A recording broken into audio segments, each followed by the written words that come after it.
सुविचार केवल रक्त संबंध से कोई अपना नहीं होता। प्रेम, सहयोग, विश्वास और सम्मान ये ऐसे भाव हैं जो परायों को भी अपना बना देते हैं। मेरे प्यारे विद्यार्थियों, नमस्कार। मैं हूं doctor Chhotelal, assistant professor, Bhimrao Ambedkar Bihar विश्वविद्यालय, मुजफ्फरपुर। आज के हिंदी क्लास में महाकाव्य और खंड काव्य क्या है, उनके लक्षण क्या है और उनके बीच का क्या अंतर है, बारी बारी से सब पर चर्चा करूंगा। अब आप ध्यान से सुने। महाकाव्य क्या है? महाकाव्य का शाब्दिक अर्थ महान काव्य होता है, अर्थात ऐसा काव्य जिसकी कथा वस्तु, नायकत्व, चरित्र चित्रण, वातावरण और भाषा शैली महान हो, उसे महाकाव्य कहते हैं। महाभारत एवं रामायण को प्रमुख महाकाव्य माना गया है। साहित्याचार्य आचार्य भावे ने कालिदास कृत मेघदूत को भी महाकाव्य का रूप मानते हुए लिखा है। जिस काव्य के नायक महान एवं गौरवमय होते हैं, उसमें निरूपण ऐश्वर्य एवं सुदृढ़ चरित्र का होता है, जिसमें युद्ध, श्रृंगार, प्रकृति का अनुपम चित्रण, नीति, दर्शन आदि विषयों की बहुत ही सुंदर एवं उच्च कोटि की समाविष्टि होती है, उसे महाकाव्य कहते हैं। यह अपेक्षित है कि लोग महाकाव्य की रचना उसी स्तरीय विषय पर करें जिनमें नैतिकता, सांस्कृतिक चेतना एवं उदात्त तत्वों का समावेश हो, अन्यथा वह महाकाव्य नहीं कहा जाएगा। शास्त्रीय दृष्टि में महाकाव्य के गद्यांश प्राचीन इतिहास में नहीं होने चाहिए। वह इतिहास के स्थान पर मानव जीवन की किसी घटना पर आधारित होना अपेक्षित होता है।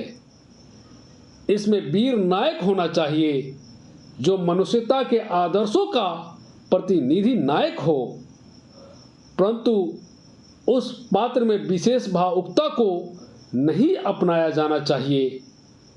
महाकाव्य के उदाहरण है रामायण, महाभारत, शकुंतला, प्रियदर्शिका, कामायनी, उर्वशी, लोकायतन आदि। महाकाव्य के लक्षण क्या है? महाकाव्य के लक्षण निम्नलिखित है।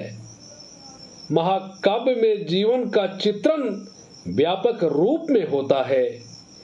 इसकी कथा ऐतिहासिक होती है। इसका नायक उदात्त और महान चरित्र वाला होता है। इसमें वीर रस, श्रृंगार रस तथा शांत रस में से कोई एक रस ही प्रधान होता है तथा शेष रस गौण कहे जाते हैं। महाकाव्य सर्गबद्ध होता है। इसमें कम से कम 8 सर्ग होते हैं। महाकाव्य की कथा में शास्त्रासंगत तथा हृदय को भाव विभोर करने वाले मार्मिक प्रसंगों का समावेश होता है। सर्ग की रचना एक ही छंद में की जाती है। महाकाव्य में प्रत्येक सर्ग के अंत में छंद परिवर्तन होता है।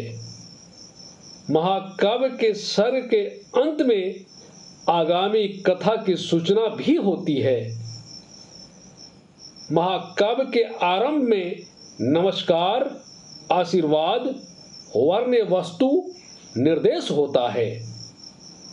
महाकाव्य में सृष्टि, सूर्य, इंद्रधनुष, रात्रि, प्रदेश, अंधकार, वायु, प्रकाश, गंध, ऋतुएं, पर्वत, सरोवर, वन, सागर, संग्राम, विषाद, मुनि, स्वर्ग, नगर, नदी, संग्राम, यात्रा और विवाह के यथासंभव वर्णन होना ही चाहिए। खंड काव्य। खंड काव्य क्या है? खंड काव्य प्रबंध काव्य का लघु रूप है। इसमें जीवन के किसी एक अंग, चरित्र या प्रसंग का वर्णन होता है। यह वर्णन अपने आप में पूर्ण होता है। खंड काव्य में महाकाव्य की भांति संपूर्ण जीवन की कथा प्रस्तुत नहीं की जाती, बल्कि उसमें किसी एक घटना या किसी एक चरित्र का मार्मिक रूप से वर्णन किया जाता है। इसमें जीवन की पूर्णता की स्पष्टता नहीं होती। खंड काव्य के लक्षण। यह एक महाकाव्य का प्रकार है। इसमें जीवन की किसी एक मार्मिक पक्ष का चित्रण सीमित रूप में होता है। खंड काव्य का रूप लघु होता है। इसमें प्रबंधात्मक शैली होती है। इसमें कथा संगठन आवश्यक है। खंड काव्य अपने आप में संपूर्ण होता है। इसमें प्रारंभिक काव्यांश का अभाव होता है। खंड काव्य का समुचित विकास एवं उसकी योजना सुनिश्चित रूप में होती है। खंड काव्य में रस विभाजन आवश्यक नहीं होती। महाकाव्य की तरह खंड काव्य का उद्देश्य धर्म, अर्थ और मोक्ष की प्राप्ति है। खंड काव्य में एक ही रस की प्रधानता होती है। अन्य रस सहायक रूप में संयुक्त होते हैं। खंड काव्य में मनोरंजन और आश्रयता इसकी आवश्यक शर्तें हैं। खंड काव्य और महाकाव्य में अंतर। खंड काव्य में जीवन की किसी एक घटना का वर्णन होता है, वहीं महाकाव्य में जीवन का संपूर्ण रूप से वर्णन किया जाता है। खंड काव्य एक अंक में होता है, जबकि महाकाव्य में कम से कम 8 अंक होना जरूरी है। खंड काव्य के लिए रस आवश्यक नहीं है, जबकि महाकाव्य में रस आवश्यक होता है। खंड काव्य में श्रृंगार व करुण रस में प्रधानता होती है।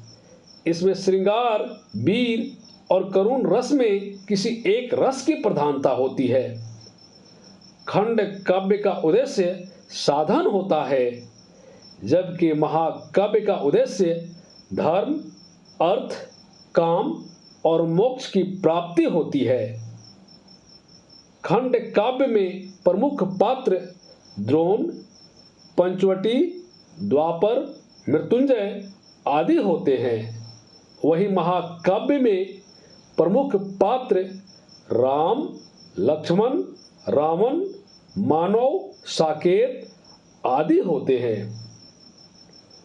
खंड काव्य में नायक नायिका के जीवन की किसी एक घटना का चित्रण होता है, जबकि महाकाव्य में नायक नायिका के संपूर्ण जीवन की घटनाओं का वर्णन होता है।